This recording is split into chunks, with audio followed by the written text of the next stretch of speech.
College football is back, folks. From the Hawkeye, the Storm is with you all season long to break down the sport that you and I both love, college football, in addition to college basketball starting in November. But each and every week right here, you'll get my picks, including picks against the spread and picks straight up. Some of the marquee games going on across the country. We start week 0 with some of the less than marquee games across the country, but one really big Big Ten showdown. Let's start with Illinois and Wyoming in the Big Ten. Illinois favored by 11. I like the Fighting Illini to not only win this game, but to cover that 11-point spread. Wyoming had a ton of attrition in the offseason. Some controversy with the coaching staff there. Guys leaving. They lost their star wide receiver to the portal. They also lost their quarterback, who was a coveted guy in the portal during the offseason. I like Illinois to cover this number, and they get out of there with a win. Vanderbilt and Hawaii. This is a late game Saturday evening. This is always a tricky one when you're a Vanderbilt trying to go on the road and win at Hawaii. You think about the time change. Vanderbilt favored by 8. That line is actually moved to 9.5. I actually like Hawaii straight up. I like Hawaii against the spread. I like them straight up. I just think it's hard. Vanderbilt, as you and I both know, is not a very good football team. And basically, that's their MO year in and year out. I think the last time they had significant success would probably be when James Franklin was there.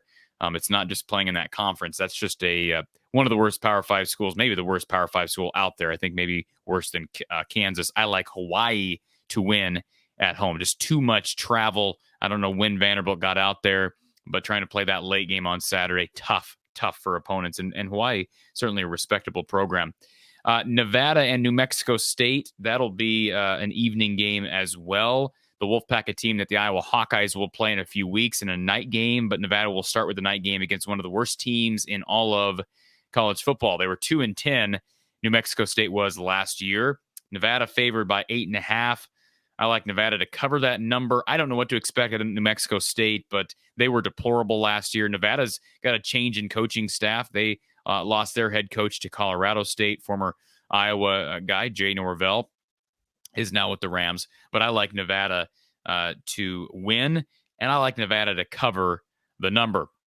North Texas and UTEP, former Hayden Fry and Don Patterson School, North Texas, taking on the Miners of El Paso. I like El Paso in this game, and I like them against the spread. They're favored by just 1.5. That's an 8 p.m. Central time game. Florida A&M and North Carolina don't have a line on them. Florida, of course, an FCS school. Charlotte and FAU, that's Florida Atlantic at 6 p.m. on CBS Sports Network. I will take Charlotte against the spread. I like Florida Atlantic to win. They're favored by a touchdown. Duquesne and Florida State, no line here either. Again, I understand there are lines out there, but I don't. First of all, I don't give any of my picks here for betting purposes. Don't endorse that in any way, but simply for a challenge. And it'll be interesting to see though, because Florida State, a team that has been down since its national success, can they start to rebuild? Certainly, they need to take care of business against Duquesne. UConn, one of the worst teams in all of the FBS, taking on Utah State. What a line here. Utah State favored by 26.5. I have to take UConn here against the spread. I'm definitely taking Utah State to win this game, but I just can't imagine if Utah State wins this game by 26.5, then they win it by 26.5. That'll be a 3 p.m. game on FS1. I'm actually intrigued by that one, given the big spread. Utah State, they're a team that got consideration for the top 25 in the preseason rankings. I'm looking here at the preseason AP poll. And, of course, BYU is listed in the top 25. Utah State received votes. Same with the coaches poll, I believe. They are not listed in the coaches poll, are on the outside looking in. But that's a respectable Aggies team, and UConn is just a disaster of a program right now. They got major work to do. Former school that Coach Don Patterson coached quarterbacks at, but they got some major improvements to make before that we can start talking about that as a respectable program. And again, because they were not many years ago, they were. Let's move on to the next game, and that is Austin Peay and Western Kentucky. No line. Again, FCS school in Austin P, 11 a.m. on CBS Sports Network. Idaho State and Las Vegas. That's UNLV, 2:30 p.m. CBS Sports, no line there either. And I'm getting these off of ESPN. So again, there are lines out there, but my basic rule of thumb is I do not make picks against lines on the Pick'em segment without a line on ESPN. All right, want to run through the schedule one more time before I give you my Nebraska Northwestern pick. Austin P, Western Kentucky, 11 a.m. Central Time, CBS Sports. Nebraska Northwestern, 11:30 a.m. Fox. Idaho State, UNLV, 2:30 p.m. Central Time, CBS Sports. UConn, Utah State, 3 p.m. Central Time, FS1. Wyoming and Illinois, 3 p.m. BTN. Duquesne, Florida State, 4 p.m. on ACC Network. Charlotte, FAU, 6 p.m. CBS Sports Network. Florida A&M, North Carolina, 7:15 p.m. on ACC Network.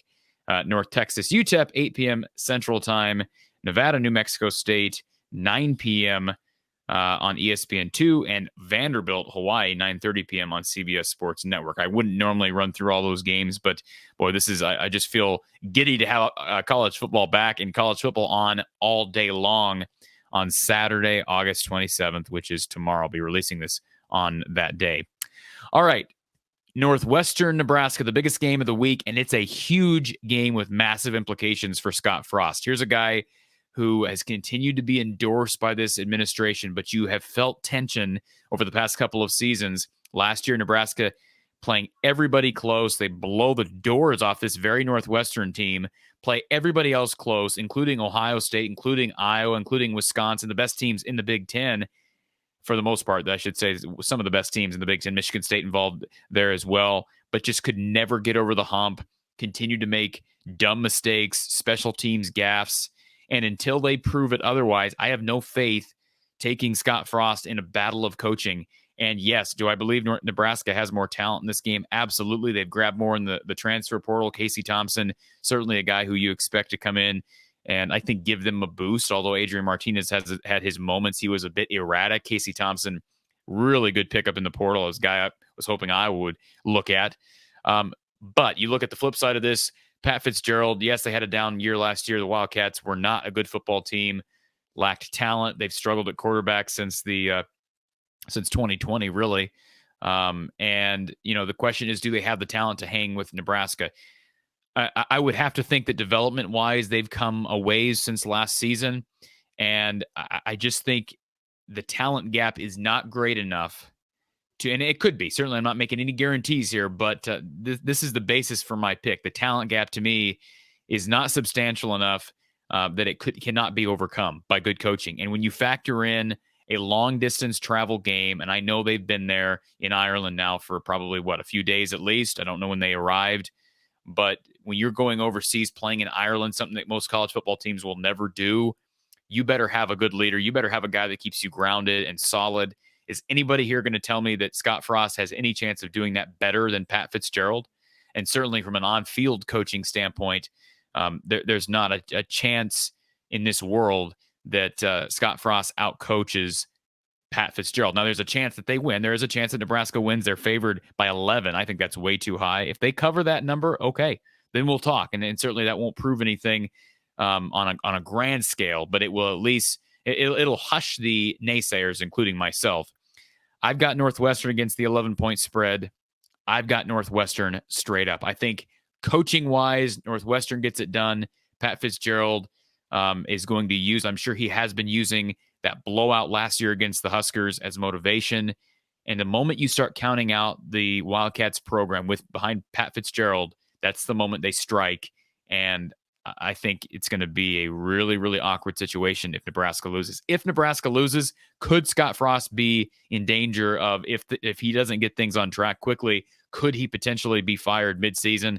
Boy, I have a hard time imagining that scenario given who he is, but the tension in the fan base will be growing. So I've got Northwestern over Nebraska over the spread, straight up, 11:30 a.m. Central Time, Fox. Again, that's 11:30 a.m. Central Time, Fox, for the Huskers and the Wildcats. Appreciate you tuning in for my first Pick'em segment of the year here, week 0 of 2022. And boy, it feels good to say college football is back. Stay tuned right here from the Hawkeye of the Storm all season long.